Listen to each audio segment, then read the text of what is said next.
Ukoliko se bavite ekološkim uzgojem povrća, vjerujem da uvijek tražite prirodna rješenja i načine kako poboljšati rast vaših biljaka. Postoji mnogo dodataka koji nisu štetni i koji mogu potaknuti biljke na bolji rast i bolje plodonošenje. Vrijeme je sadnje biljaka u zatvorenim prostorima, a i na otvorenom će uskoro da budu povoljni uslovi za radove. Ukoliko želite da nakon sadnje biljke potaknete na kvalitetan razvoj sa prirodnim hranjivima, vrlo je važno da im date hranjiva koja će prvo potaknuti razvoj korijena, pa će samim tim i rast biljaka biti kvalitetan. Temperaturna kolebanja, česte padaline, previsoke temperature nikako ne idu na ruku biljkama, a onda i povrtlarima ove godine. Kako bi se izborile sa različitim bolestima, najvažnije je dobro ih nahraniti i podići im imunitet.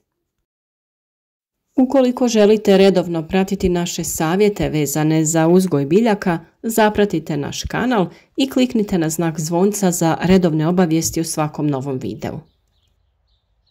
Danas ćemo govoriti o prirodnom hranjivu, ali ćemo na kraju videa da vam damo i prijedlog za umjetna, ekološka i hemijska hranjiva ukoliko vas to zanima. Odlična prihrana za plodonosne biljke i cvijeće je sastojak iz vaše kuhinje, a to je kvasac. Kvasac je odličan pomoćnik u prihrani biljaka jer potiče njihov rast. Dolazi u raznim oblicima. Možete pronaći svježi kvasac u kocki ili suhi kvasac u granulama. On naime posjeduje mnoge hranjive tvari poput vitamina B skupine, beta-glukana, biljnih hormona i minerala, kalija i magnezija. Kvasac je odličan pomoćnik u prihrani bilja jer potiče njihov rast. Ishrana bilja kvascem je učinkovita u svim fazama razvoja, iako je najbolje primijeniti ga prilikom sadnje jer jača korijenov sistem.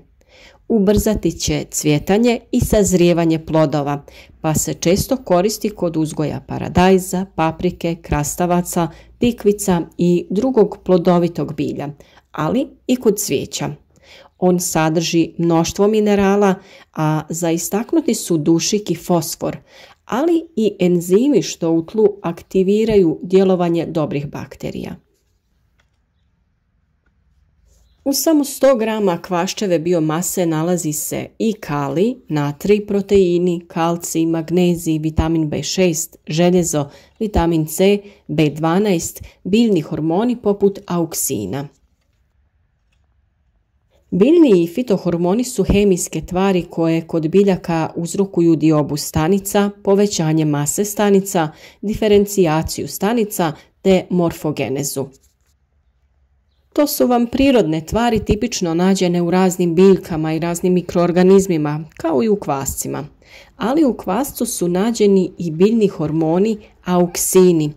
Auksini se primjenjuju za razmnožavanje voćaka, ukrasnog bilja, drveća, cvijeća i reznica, poticanje rasta ploda kod paradajza, krastavca i jabuke, za suzbijanje korova, za sprječavanje otpadanja prerano dozrelih plodova.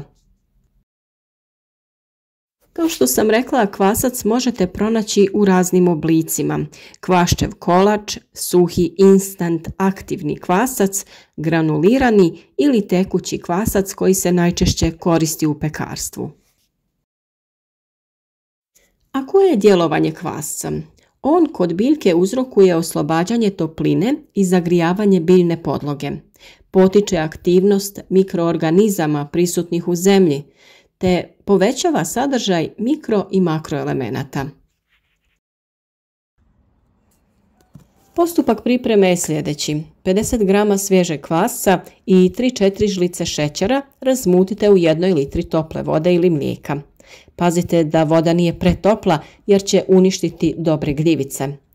Ostavite da ta smjesa nabuja oko 2 sata, te tada razrijedite sa 50 litara vode.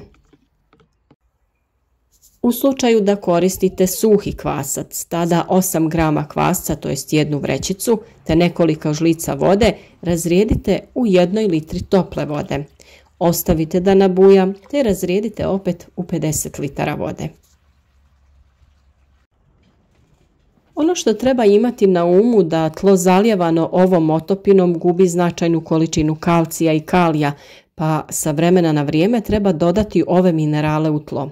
A to također možete učiniti na prirodan način, a najlakše je to učiniti pepelom nastalim od sagorijevanja drveta.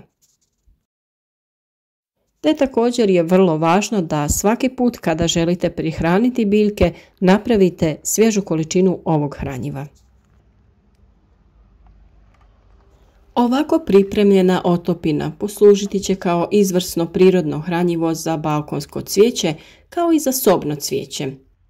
Kvasac za zalijevanje povrća dobar je izvor prirodnih biljnih hormona koji će potaknuti rast čak i najzahtjevnijih biljaka te njihovih plodova. Kvasac koji se na ovaj način koristi za zalijevanje biljaka svojim intenzivnim mirisom može biti djelotvoran protiv puževa u povrtnjaku. Nedostatak hranjivih materija u supstratu se ogleda u promjenama na samim biljkama. Ako biljka sporo raste, neće da cvjeta, ima promjene na listovima, korijen se slabo razvija i sl., to su pokazatelji da joj nešto fali, te da je neophodna bolja njega. Način da se stvari poprave jeste da se sa vremena na vrijeme daje prihrana. Na primjer, kada je riječ o cvijeću, obično se daje tečno hranjivo prirodno ili vještačko. Prirodno hranjivo možemo i sami da napravimo.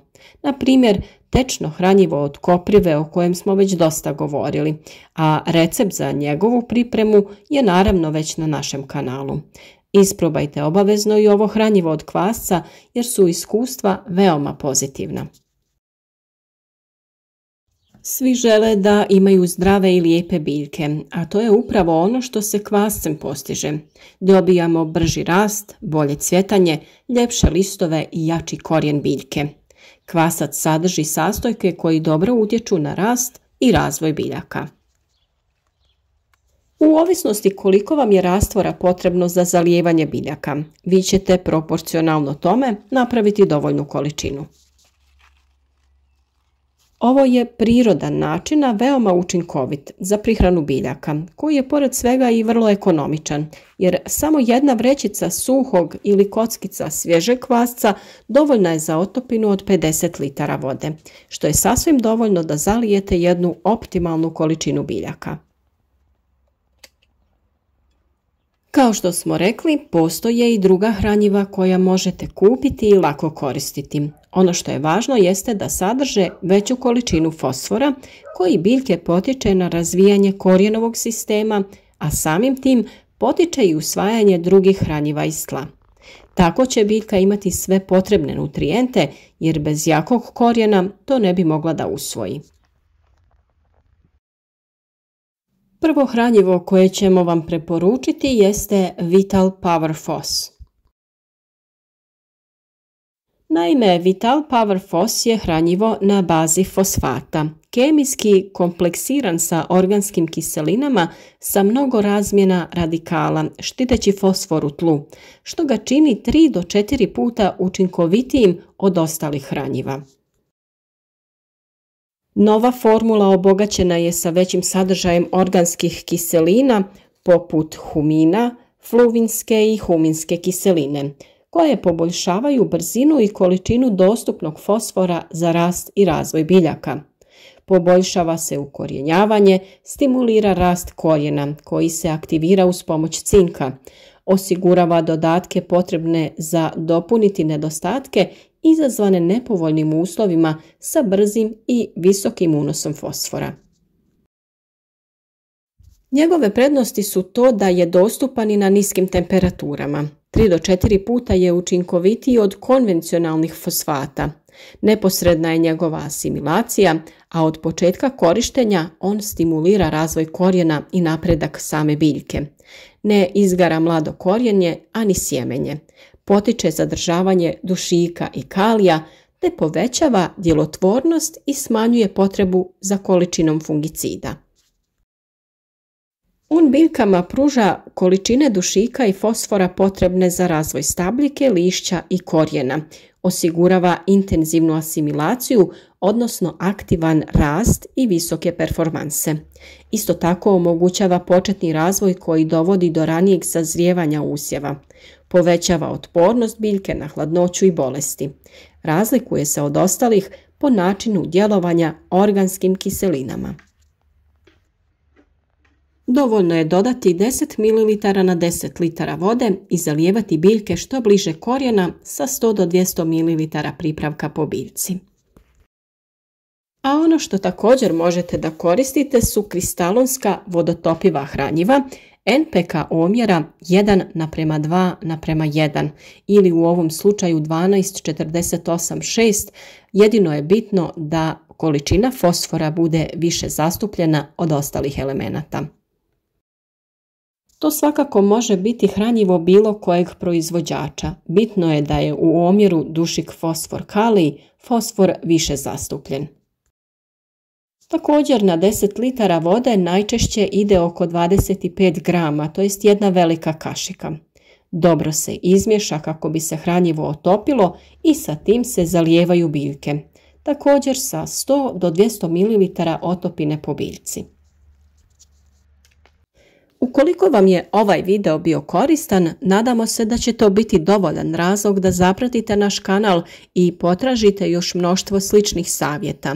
Nudimo vam razna rješenja kako bi i vi imali ovako divne i zdrave biljke. A kao podršku našem radu bilo bi nam jako drago kada bi neki video i podijelili sa prijateljima kako bi i drugi vidjeli ove korisne savjete.